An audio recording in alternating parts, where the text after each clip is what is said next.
আল্লাহ তাআলার নবীজিকে কিভাবে ঠকানো যায়, এই জন্য মক্কার বড় বড় কাফেরগুলো তারা ইয়ামান থেকে একজন জাদুকরকে ভাড়া করে নিয়ে আসিল। আল্লাহ তাআলার নবীজি তারা এই কোরআনকে জাদু মনে করত। মুহাম্মদ জাদু করে মানুষদেরকে তার দলে নিয়ে যায়। আল্লাহর নবীজিকে তারা জাদুকর মনে করত। আল্লাহর নবীজি কোরআনের কথা বলে তারা এটাকে জাদু মন্ত্র মনে করে। এই জন্য ইয়ামেন থেকে একজন বড় জাদুকর তারা ভাড়া করে নিয়ে আসলো। আল্লাহ তাআলার পয়গম্বরকে জানিয়ে দেওয়া হলো, মুহাম্মদ তুমি যে কোরআনের তেলাওয়াত করো, তুমি যে জাদু করে করে আমাদের লোকগুলোকে তুমি তোমার দলে নিয়ে যাইতেছ, তোমাকে আটকানোর জন্য, তোমার জাদু মন্ত্র তোমাকে শিক্ষা দেওয়ার জন্য আমরা বড় একজন জাদুকর নিয়ে এসেছি। অমুক দিনে তুমি এমন মাঠের মধ্যে আসবা, তোমাকে দাওয়াত দেওয়া হলো। আল্লাহর নবীজিকে দাওয়াত দেওয়া হলো। ইয়ামান থেকে বড় জাদুকর চলে আসছে, ইয়ামান থেকে বড় জাদুকর চলে আসছে। আল্লাহ তাআলার পয়গম্বরকে খবর দেওয়া হলো। আল্লাহর নবীজি চলে আসলেন। আল্লাহ তাআলার নবীজির নুরানি চেহারা দেখিয়া ওই ইয়ামানের জাদুকর, জামাত নামক জাদুকর, তিনি চেয়ারে বসে থাকতে পারেন নাই। চেয়ার থেকে আল্লাহর নবীজিকে দেখা মাত্র তিনি দাঁড়িয়ে গেছেন। জামাত আল্লাহর নবীজিকে দেখার পর তিনি দাঁড়িয়ে গেছেন। এত সুন্দর মানুষ, চাঁদের মতন সুন্দর, সে কখনো জাদুকর হতে পারে না। দেখি তো সে কি জাদু জানে। আল্লাহ তাআলার পয়গম্বরকে জামাত নামক জাদুকর ডাক দিয়া বলেন, মুহাম্মদ আমাকে তো তারা বলেছে তুমি নাকি অনেক বড় জাদুকর, তুমি নাকি তোমার সুরের মন শোনায়, তুমি নাকি জাদু মন্ত্রের মাধ্যমে তার দলের লোকদেরকে নাকি তোমার দলে নিয়ে যাইতেছ। পড়ো পড়ো, তোমার জাদু মন্ত্র পড়ো, আমি তোমার ভুলগুলো ধরব, তোমার জাদু মন্ত্র আমি শুনব। আল্লাহ তাআলার পয়গম্বর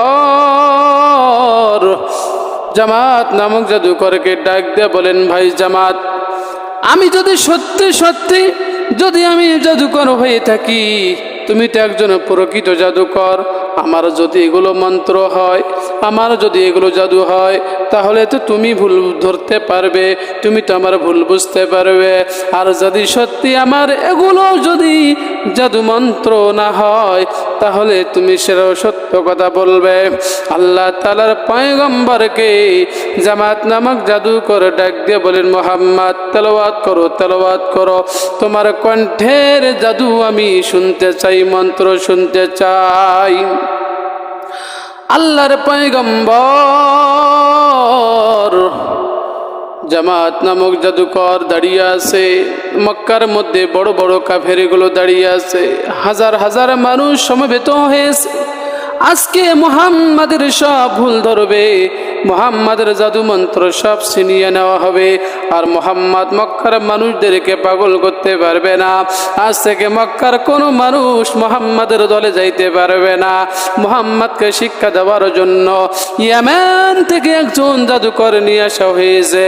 আল্লাহ তাআলার পয়গম্বর তিনি কোরআনের তেলাওয়াত করা শুরু করে দিলেন। আল্লাহর পয়গম্বর যতই তিনি কোরআনের তেলাওয়াত করেন, জামাত নামক জাদুকরের তেলাওয়াত শুনে শুনে তিনি চোখের পানিগুলো ফেলাইয়া দেয়। জামাত নামক জাদুকরের চোখ দিয়ে পানি বের হয়ে যায়। আল্লাহ তাআলার পয়গম্বর তিনি তেলাওয়াত বন্ধ করে দিলেন। আল্লাহ তাআলার পয়গম্বর জামাত নামক জাদুকরকে ডাক দিয়ে বলেন, জাদুকর এগুলো কি আমার জাদু নাকি, এগুলো আমার মন্ত্র নাকি?